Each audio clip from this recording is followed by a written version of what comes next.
Good evening प्यारे साथियों। आ जाइए एक बार और। चैप्टर है हमारा 16वां, गणितीय योग्यता संबंधित प्रश्नों का। 15 चैप्टर कंप्लीट हो चुके हैं और 16वां जो चैप्टर है आपका मैथमेटिकल संबंधित जो संख्या है वो सारी आनी चाहिए। यहाँ पर मैं कुछ गणितीय संक्रियाओं के बारे में और कुछ संख्याओं के बारे में आपको यहाँ बताऊंगा। ध्यान से देखिए, मैं फिर बता रहा हूं कि आज चैप्टर की शुरुआत है। आज की क्लास यदि आपने कंप्लीट देख ली तो बाद की क्लासों को तो बस आपको देखना ही है, समझना नहीं है। समझना तो इसी क्लास को है, उसको आप देखेंगे कि सवाल किस तरीके से हो रहे हैं और वो तरीका सबके सब इसमें बताया जाएगा। ठीक है, तो देखिए, मैं संख्याओं के बारे में यदि गणितीय योग्यता संबंधी में सबसे पहले संख्याओं के बारे में यदि हम अध्ययन करें तो देखो, संख्याएं तो वैसे बहुत होती हैं। प्राकृत, परमेय, अपरमेय, पूर्णांक, सम, विषम, भाज्य, अभाज्य, परमेय, अपरमेय, ये सारी संख्या होती है। लेकिन हम यहां सिर्फ कुछ सीमित संख्याओं के बारे में अध्ययन करेंगे और उन संख्याओं से संबंधित जो संक्रिया आपको इस चैप्टर में पूछी जाएंगी उनके बारे में भी बहुत विस्तृत अध्ययन करेंगे। रहेगा कुछ भी नहीं, यकीन मानिए, अंत तक बने रहिए। तो देखो, मैं बात कर रहा हूं धन पूर्णांक या प्राकृत संख्याएं जो 1 से लेकर के और अनंत तक चलती हैं। ये प्राकृत संख्याओं के अंतर्गत नॉर्मली जो हम जोड़ भाग गुणा भाग इन संख्याओं करते हैं, यदि इसी में ऋणात्मक संख्या सम्मिलित हो जाए प्राकृत संख्याओं में तो ये फिर पूर्णांक हो जाएगी, पूर्णांक राशि। अपूर्णांक धनात्मक भी हो सकता है और ऋणात्मक भी हो सकता है। यहां केवल धनात्मक पूर्णांक शामिल थे, यहां पूर्णांक शब्द है तो अब इसमें धनात्मक भी है और ऋणात्मक भी है, क्योंकि संख्या ऋण की भी होती है। अब बात मैं करूं आपसे परमेय संख्या की। किसकी बात करूं? परमेय संख्या की। तो परमेय संख्या का सीधा सीधा अर्थ है कि ऐसी संख्याएं जिनको हम अंश बटे हर के रूप में लिख सकते हैं। ऐसी संख्याएं जिनको हम अंश बटे हर के रूप में लिख सकते हैं, जहां हर का जो मान है वो 0 नहीं होना चाहिए। नीचे जो वैल्यू है ना वो 0 नहीं होनी चाहिए। क्यों नहीं होनी चाहिए? क्योंकि मान के चलो ऊपर 20 और नीचे 0, तो फिर ये हो जाएगी अपरिभाषित। ठीक है, तो नीचे यदि 0 है तो संख्या ऊपर कुछ भी हो अपरिभाषित, और यदि ऊपर 0 है तो नीचे संख्या कुछ भी हो 0 आता है उत्तर। ठीक है, तो इस प्रकार से इन संख्याओं के बारे में ये कुछ बात थी परमेय संख्या के बारे में। अब फिर मैं तो ये बात करूं आपसे अपरमेय संख्या की। तो अपरमेय संख्या वो होती है जिनको हम P बटे Q के रूप में नहीं लिख सकते। अब देखो कैसे नहीं लिख सकते। अपरमेय संख्या, ध्यान रखना, रूट के अंदर जितनी भी अभाज्य संख्या होंगी, अंडर रूट के अंदर जितनी भी अभाज्य संख्या होंगी वे सारी की सारी अपनी किस में आएंगी? अपरमेय संख्या में आएंगी। अब अभाज्य संख्या क्या होती है? अभाज्य संख्या वो होती है जिसमें एक और स्वयं के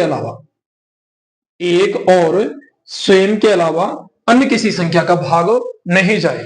ऐसी संख्याओं को हम क्या कहते हैं? अभाज्य संख्या कहते हैं। जैसे 1 तो नहीं हो सकती, 2, 3, 5, 7, 11, 13, 17, 19, 23।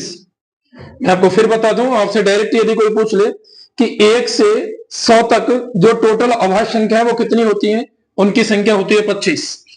देख लेना बोले कि इनके 2 पार्ट होते हैं। 1 से 50 तक तो होती है 15 और 51 से 100 तक होती है 10। तो टोटल इस प्रकार से संख्या कितनी हो जाती है? 25 हो जाती है।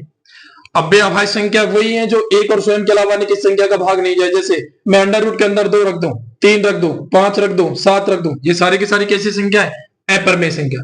अंडर रूट के अंदर यदि अभाज्य संख्या कोई आ जाए तो वो सब कैसी है? अपरमेय संख्या। या फिर हर का मान क्या हो? 0 हो, वो भी कैसी होंगी? अपरमेय संख्या होगी। अब सुनो मेरी बात, मैं यहां बात कर रहा हूं कि 2 एक अकेली ऐसी संख्या है जो सम होते हुए भी अभाज्य है। जितनी भी संख्या हम पढ़ेंगे अभाज्य संख्या सब के सब विषम होती है। सिर्फ यदि कोई है अभाज्य संख्या सम तो वो सिर्फ 2 है, और सबसे छोटी अभाज्य संख्या भी क्या है? 2 है। आ जाओ आगे क्या है। मैं बात कर रहा हूं में से की। किसकी बात कर रहा हूं? में से। तो में से होगा दी गई संख्याओं में हम बड़ी से बड़ी संख्या मानेंगे, बड़ी से बड़ी संख्या जिसका भाग चला जाए। जिसमें सभी संख्याओं का लय से होगी छोटी से छोटी संख्या, छोटी से छोटी संख्या जिसका दी गई संख्याओं भाग चले जाए, और बड़ी से बड़ी संख्या जिसमें दी गई संख्या का भाग चले जाए। तो ये फर्क है सिर्फ में से और लय में, ये महत्तम बड़ी संख्या और ये छोटी संख्या। अब मैं बात कर रहा हूं एक प्रमेय, इन दोनों पर आधारित एक प्रमेय है, और वो प्रमेय क्या है? प्रथम संख्या इंटू द्वितीय संख्या बराबर लय से इंटू में से।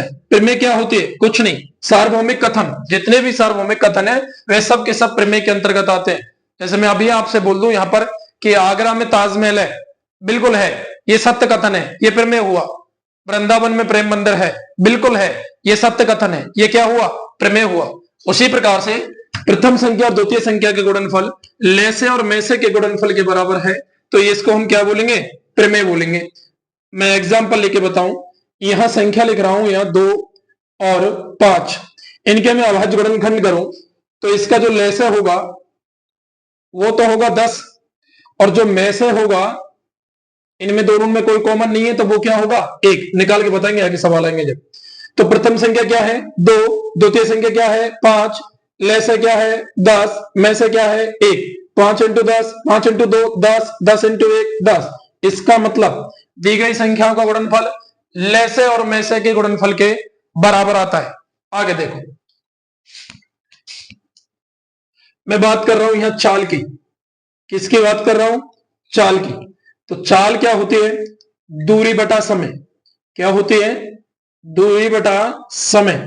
अब यहां से देखो, यदि आप समय ज्ञात करोगे तो आ जाएगा दूरी बटा चाल, और दूरी ज्ञात करोगे तो आ जाएगा चाल इंटू समय, और समय ज्ञात करोगे तो वो हो जाएगा दूरी बटा चाल।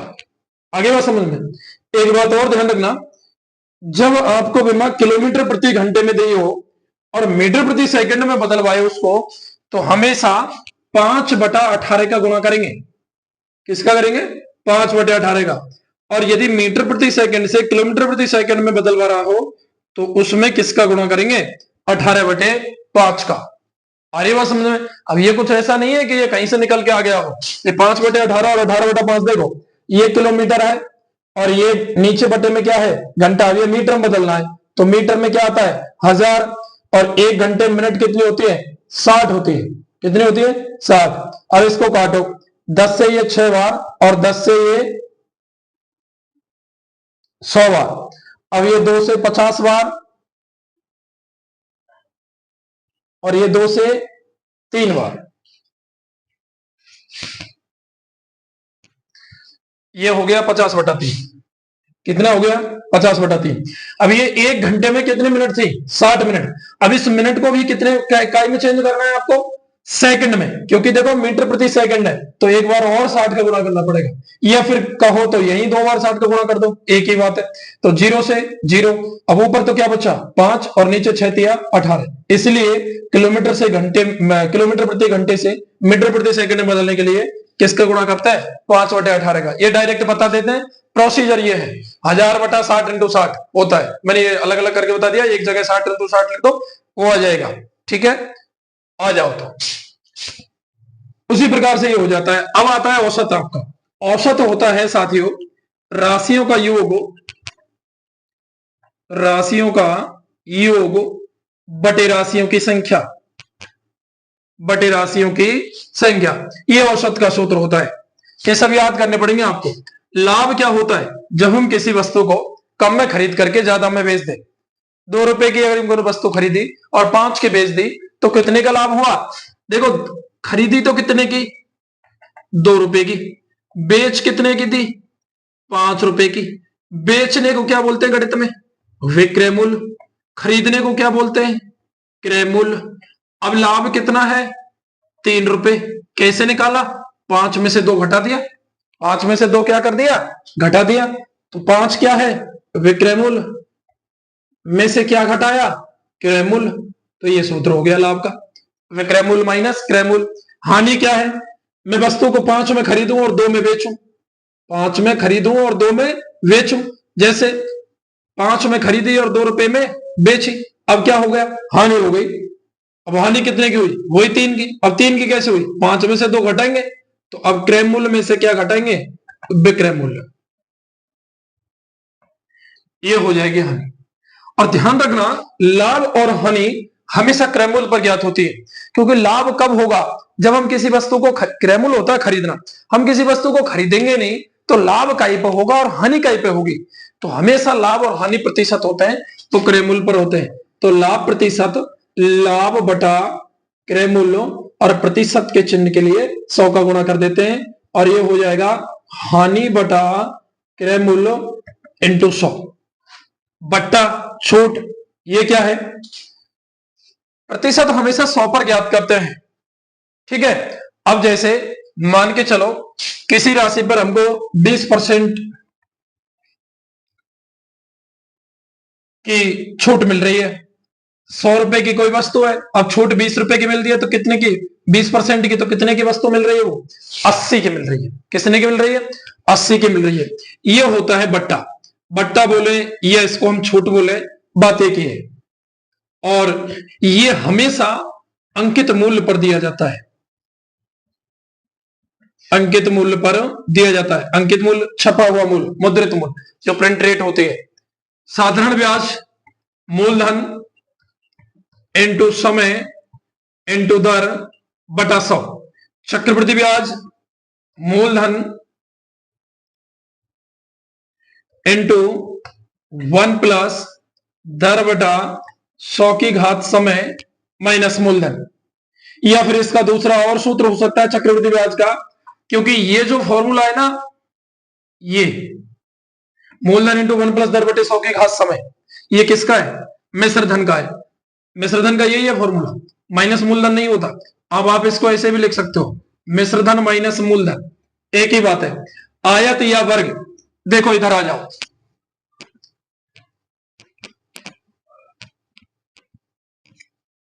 आयत, आयत का जो क्षेत्रफल होता है वो लंबाई इंटू चौड़ाई, और परिमाप जो होता है वो 2 इंटू लंबाई प्लस चौड़ाई। मैं बात करूं वर्ग की, आयत के देखो आमने सामने की भुजा बराबर होती है। वर्ग का जो क्षेत्रफल होता है वो होता है भुजा स्क्वायर या भुजा इंटू भुजा, और परिमाप क्या होता है? 4 इंटू भुजा। परिमाप का कभी भी किसी आकृति का कोई सूत्र नहीं होता, ध्यान से सुनिए इस बात को। परिमाप का कभी किसी आकृति का कोई सूत्र नहीं होता, बिल्कुल सही सुन रहे हैं आप। परिमाप क्या होता है? जो आपको आकृतियां दी हुई हैं उनका आप टोटल भुजाओं का योगफल कर दीजिए, वही उनका जैसे मान के चलो ये त्रिभुज है, 4 3 2, क्या परिमाप है? 4 3 7 और 2 9। ये लो, खत्म सूत्र की बीमारी। ये देखो, ये आयत है, इसकी भुजा ये दिए हैं, आमने सामने के बराबर होती है। ये 2 तो ये 2, ये 3 तो ये 3, 3 3 6, 2 और 2 4, 6 4 10। ये हो गया परिमाप, सूत्र लगाने की जरूरत ही नहीं है। तो ध्यान रखना, किसी भी आकृति का आपसे परिमाप पूछे तो आप लगातार उन आकृतियों के भुजाओं का टोटल कर देंगे, विमाओं का टोटल कर देंगे, वही उसका परिमाप होगा। अच्छा भले मेरे लेके आप सूत्र से निकालो, कोई फर्क नहीं पड़ता, सूत्र याद करने पड़ेंगे, ठीक है। ये हो गया आपका। अब मैं बात करूं त्रिभुज की, एक और लिख रहा है इसमें, कमरे की 4 दीवारी, कमरे की 4 दीवारी, और कमरे की 4 दीवारी का क्षेत्रफल होता है 2 इंटू ऊंचाई कोष्टक में लंबाई प्लस चौड़ाई, 2 इंटू ऊंचाई कोष्टक में लंबाई प्लस चौड़ाई। मैं यदि बात करूं त्रिभुज के क्षेत्रफल की, किसकी बात करूं? अब त्रिभुज का क्षेत्रफल नॉर्मली 1/2 इंटू आधार इंटू ऊंचाई पढ़ा होगा आपने।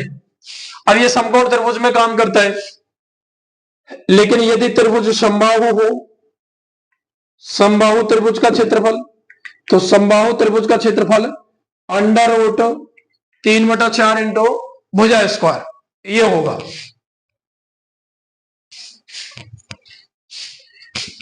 ये इस प्रकार से। अब देखो, मैं कंप्लीट यहां सूत्रों को बताने लगूंगा तो अभी एक क्लास और चाहिए, कम से कम 20 मिनट की। अब आपको मैं जो बता रहा हूं वो सुनिए, सूत्र तो याद होने चाहिए गणितीय संबंधित योग्यता प्रश्नों को हल करने के लिए। अब आपको घन, घनाभ, बेलन, शंकु, गोला, अर्धगोला, cube, cuboid, cylinder, cone, sphere, hemisphere, semisphere, ये सारे आपको ये सूत्र याद होने चाहिए। इनके 10th क्लास में पढ़े होंगे आपने, हल्के फुल्के फेर लेना। और एक समचतुर्भुज का जो क्षेत्रफल होता है, समचतुर्भुज का क्षेत्रफल 1/2 इंटू विकर्णों का गुणनफल, ये उसका होता है समचतुर्भुज का। ठीक है, इस प्रकार से आप इन कंप्लीट सूत्रों को याद करेंगे। और याद करने के बाद देखो, ये कोई जरूरी नहीं है ये सारे के सारे काम में आ जाएं, ठीक है, लेकिन क्या है कि इनका यूज यदि आप सीख गए तो थोड़ी सी क्या है कि दिक्कत नहीं आएगी। सबके सब सूत्रों को याद कर लेंगे, आगे समस्या नहीं आएंगी। मैंने सूत्र काफी बता दिए हैं और काफी मैंने इस पर लिख दिए हैं कि आपको ये सूत्र याद करने हैं। कल की क्लास में इनसे संबंधित प्रश्नों का अध्ययन करेंगे हम। तब तक बने रहिए मेरे साथ। चैनल को सब्सक्राइब करें, वीडियो को लाइक करें और बेल आइकन के बटन को दबाना बिल्कुल नहीं भूलें। धन्यवाद साथियों। जय हिंद, जय भारत।